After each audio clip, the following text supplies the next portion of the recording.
Hi viewers, welcome to சமையல் பாண்டா. இன்றைக்கி நாம் காடை முட்டை வச்சு ஒரு சிம்பிளான காடை முட்டை தொக்கு ரெசிபி தான் பார்க்க போகிறோம். ஃபர்ஸ்ட் நாம் முட்டையை வேக வைக்கணும். அதுக்கு ஸ்டவ் ஆன் பண்ணிவிட்டு ஒரு பாத்திரத்தில் 1 டம்ளர் அளவுக்கு தண்ணி சேர்த்துக்கலாம். அது கூடவே உப்பு சேர்த்து நல்லா தண்ணியை சூடு பண்ணிக்கலாம்.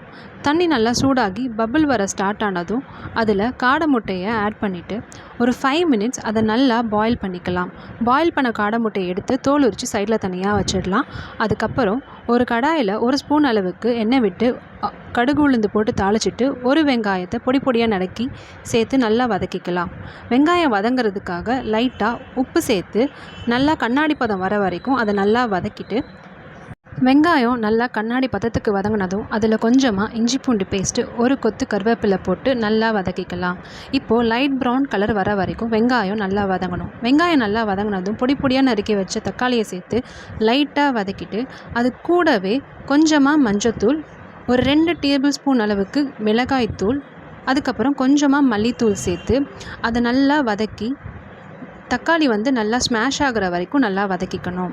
இப்போது தக்காளி நல்லா ஸ்மாஷ் ஆகி வதங்கி வந்ததுக்கப்புறம் இதில் ஒரு 1/2 டம்ளர் அளவுக்கு தண்ணி ஊற்றி இந்த மசாலாவை நல்லா வேக வச்சுக்கலாம். நல்லா கலந்து விட்டுட்டு தண்ணி லைட்டாக கொதிக்கிற ஸ்டேஜ் வந்ததும் ஒரு மூடி போட்டு கவர் பண்ணி ஒரு 5 மினிட்ஸ்க்கு இதை நல்லா குக் பண்ணி எடுத்துக்கலாம்.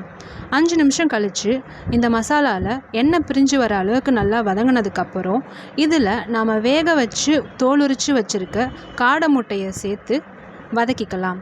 காடை முட்டையை ஆட் பண்ணதும் ஸ்டவ்வை சிம்மில் வச்சுட்டு ஒரு 1 நிமிஷத்துக்கு இந்த மசாலாவோட இந்த எக்கை லைட்டாக வாட்டி விடுங்க. ஸோ இது நல்லா மசாலாலாம் அதுக்குள்ளே இறங்குறதுக்கு ஹெல்ப் பண்ணும்.